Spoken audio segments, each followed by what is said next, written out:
just to bring to your attention the web resource that we've now got on the web about storytelling, which has drawn together the experience and resources that we've developed in defence over the last 2 or 3 years.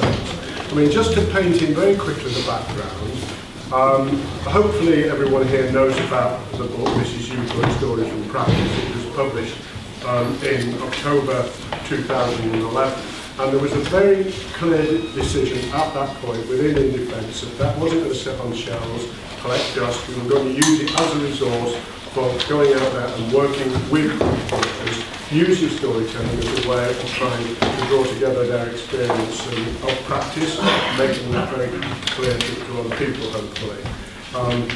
That approach was rethought to some extent in 2013, when it was quite clear that many of the people who were coming to the storytelling workshops were no longer working in open access settings, and so there was a real need to adapt the approach to that reality. Just some facts and figures.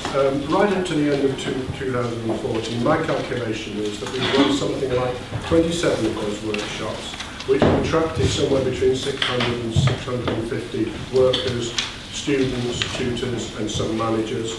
And for those of us who have been facilitators on those workshops, and there are about at least 8 of us now within Defence, I think it's fair to say, and I'm looking around the room just to check this out, that it's been a real learning through experience. It's been training on the job, really. But what that did do was to generate substantial facilitator experience about the process, and also about the way in which the storytelling process could be used. And we sat down, a group of us, about 18 months ago, to write what we called Book 2.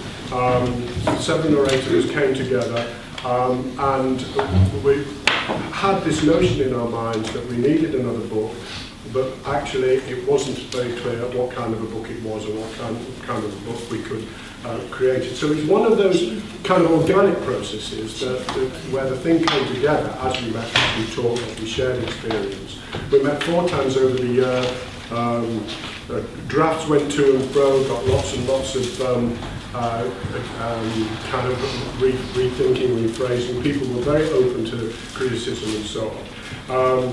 And what we realised was that we didn't have another book of stories, and actually there was a set of questions about, well, why would we be repeating that experience? What we did have was a collective experience of using storytelling, and what was even more significant was that by that stage there was an experience of using youth storytelling, not just in the open workshops that we've been running, those 27 workshops, but in a lot of other settings as well. And so there were people in the group who were using storytelling, for example, as a way of evaluating a project by actually asking the young people to tell their stories of the project in order to send that material back to the funders. They were being used in higher education as a way of both teaching and assessment. There was examples of people who were using it actually directly with young people, with young volunteers. So the idea of actually using youth storytelling as a way of gathering experience from a number of settings was there represented in the book. We also realised as we went along that actually the best way of representing this experience back to the rest of the world was not in a hard copy book that would be there once a year, but as a web resource. And it's a web resource which is flexible enough for people to get into and use as they want to, and move from one section to another and extract bits that they need, and also as a resource which was capable of being updated, changed, added to as new experience came together. And so rather than having Book 2, what we've now got is a storytelling web resource. The techie stuff for this was done by Colin Brent, who unfortunately isn't here today, but he was actually great in that, with quite a lot of support from Tony. There are pictures on there which were provided free by one of Colin's friends, a guy called Alex Rankin. And this is how we've got so far. So if you go, and actually I need to say there's a handout which has actually got this website typed up wrongly. It's got an extra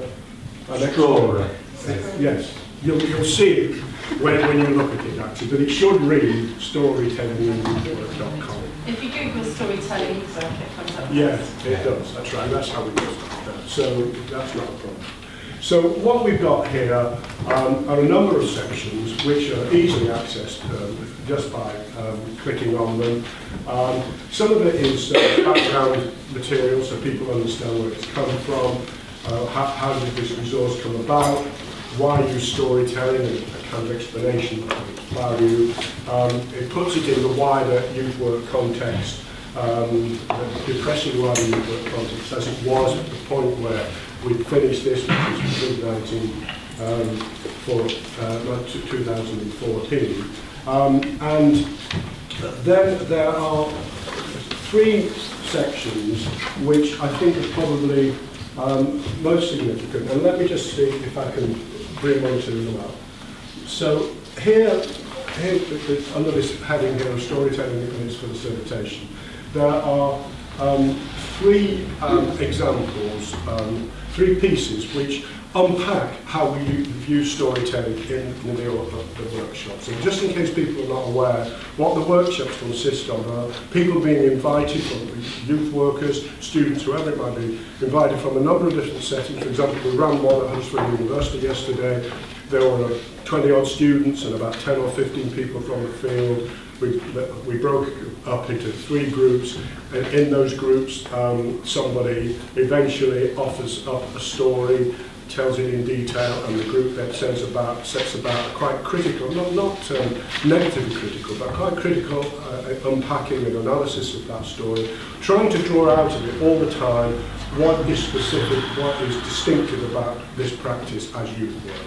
And one of the main payoffs for that we've found over many years is that actually people who go through that go away much clearer and more confident about what it is they're trying to defend. They say it's one of the very, very few opportunities we have to actually sit down and examine in detail the nature of our practice. And looking around the room, there are a number of people here who've either been part of one of those or have hosted one of those. So those are three pieces on it which unpack that. One of them expands the process on the storytelling workshop in a more general way, and has got a couple of case studies of stories that were offered of how they were unpicked by the group. And then a couple of pieces, one from somebody who was the first time a storyteller in one of those groups, and someone who was for the first time a facilitator in one of those groups.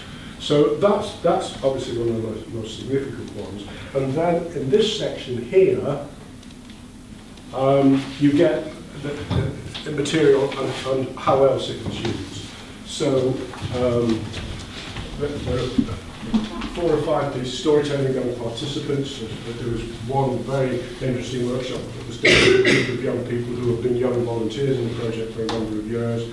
A couple which are actually about using, I didn't mention this, using it in the development of an organisation. One in an organisation which was trying to use storytelling with its own staff to get them to re-identify as youth workers, given where all their funding was coming from. And one where in a statutory youth service it's used both within supervision and also within monitoring and evaluation of the service. And then the bottom one here, which you can't quite see, is I lost the code. Yes, I'm sorry. I lost the whole thing. The one at the bottom, which you just missed, is the one in higher education. Let's see this.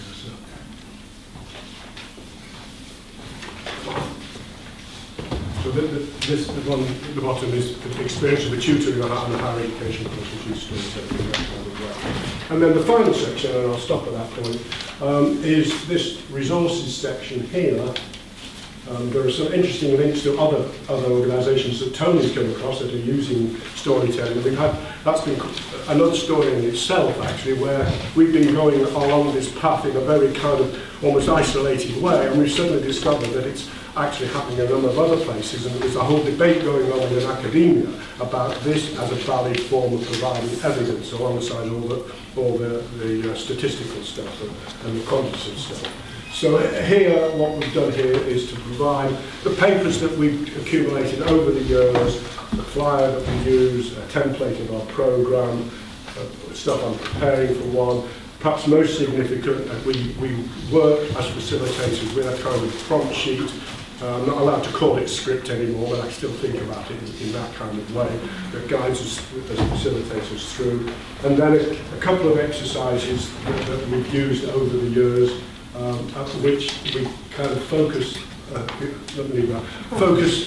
our people at the end of the workshop, usually, on, well, okay, so this is the nature of the practice. What are you doing to defend that, to try and make sure that it survives the present kind of crisis? And those resources are there for people to take away and use as they think fit themselves. The only final thing I want to say is that it is open to be developed further. It's there for people to say, well, actually, I'm doing this, and maybe we could add that to it, and we'll ask you to write it up, but nonetheless, you know, that's an offer there. Or if people think that there's stuff on there that could be developed further, then that offer is on the table as well. Just looking around at my colleagues, is Tanya, Paul, anybody else? Here, have I missed anything? Anything more I should have said? A quick race through, but we just want to draw your attention. Can I just say that I thought I got feedback from some of our students that were there yesterday, and they found it a wonderful event. They felt very inspired by it, and it was a useful tool. So anybody, if you haven't yet hosted one, whether you're a practitioner or an academic, I'd encourage you to take up Bernard and other people's offer and actually host one, because they are really good events. You can collect your fee as you leave. Is there any thought about asking kids their stories about it? Yes, one of those. One of the ones, sorry. Yeah, no, it's all right. Well, you know, we couldn't include everything, but one of the examples in there is actually working with a group, and it's quite interesting because it's quite different from the others. It's actually working within the youth work process rather than trying to lay it on top of the group. Done in the middle of a coffee bar or something like that. Any feedback or comments? Anybody? Is it like a minimum size of like group you'll come out to? Oh, I've got small. Well, I think in the end, you know, as long as a group of people are big enough to talk to each other, but I suppose we work with a kind of notion of somewhere between 6 and 10 as an ideal number, although 117 is not my choice.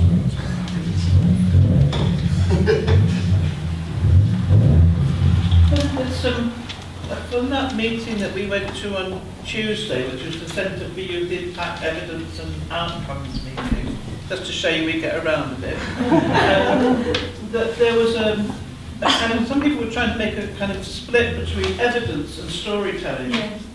And one of the things that we were saying that was the point about the process that's taken through here. It's a story, an interrogation of a story. So there's a clarification. In a way, I kind of referred a little bit to the kind of old-style non-managerial supervision that youth workers used to get, that don't seem to happen much now, where you go through that process of clarification and understanding what you're doing, so that by the time you get to the end of it, you've got something that you're very clear about. And let's face it, in the court of law, that's evidence. So it does seem that, you know, don't let people take it away from us and tell us it's not evidence, because it is. But you know what that makes me think of, and I'll just say it very quickly. I mean, I think because of the crisis around youth work, we've got drawn more and more to using it as a way of clarifying the nature of youth work and being reasserting its distinctiveness. What I don't think we've concentrated on as much as we might, and maybe we should shift to, is drawing out of the stories the impact on young people and getting their accounts of that. And that may well be a kind of another stage that we should be developing of it, so I'm glad you said that, Sue. Can you use it to teach people about youth work? Of course you can. That's what you use in higher. Yeah, there's one on higher education. So something like an organisation, a youth work organisation, a national youth organisation. Really? Do you know one? That might benefit from. Be an interesting experiment to see whether they let us through the doors, actually, as a start. maybe you... Well, I've got the knowledge. Yeah. It's good knowledge group. Well, actually, I had one experience of working with a voluntary organisation, not a national organisation, where, and I mentioned it briefly, where they were getting their money from all kinds of different sources, health, justice, education, and employing their workers to deliver on that money.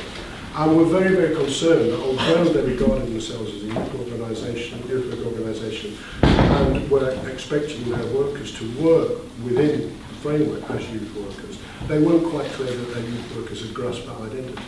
And they began to use storytelling as a way, first of all, I got involved with training their kind of middle managers. And then the idea was that they would cascade the storytelling down through the organisation. Following on from the earlier point, I take the view that the wider concept is data. And of course what increasingly happens is that data is reduced to numbers and different measure. But of course the things that you're describing, I was pointing out to a head teacher that the performance that pupils gave at West Side Story was data. And you know, that's a move to make in every single environment to reassert the fact that data is varied and it doesn't necessarily have to involve numbers. It should involve numbers, but not to the exclusion of everything And else. that's very much what we came across, wasn't it, Tony? Sorry, yes, this is going on. I didn't tell you too much. I work for Getaway Girls and I think that's impacts, but what I haven't put in there is we've got 25 years, 25 stories. So we've got 25 stories that There you go, girls you have told see. about Getaway Girls. I was looking to see if I put it in impacts, but I haven't. Isn't that interesting? We give it out to everybody and it's that explains what youth work is and who people are telling their stories. That's absolutely. I mean, Yeah. it's kind of like when you discover you've got an illness, you discover how many other people have it. I mean, Yes. that's really good. I'm sorry I haven't put it in the pack. I know, I just put them in there. Is it on a website? Well, send it to Tony and Tony will give it an airing. Okay, well, it's there to be used, and it's there. We're here for feedback as well, so please, let's have that, and let's have your experience of it. There is quite a nice quote from some American latter, I don't know much about it. Stories are data with soul.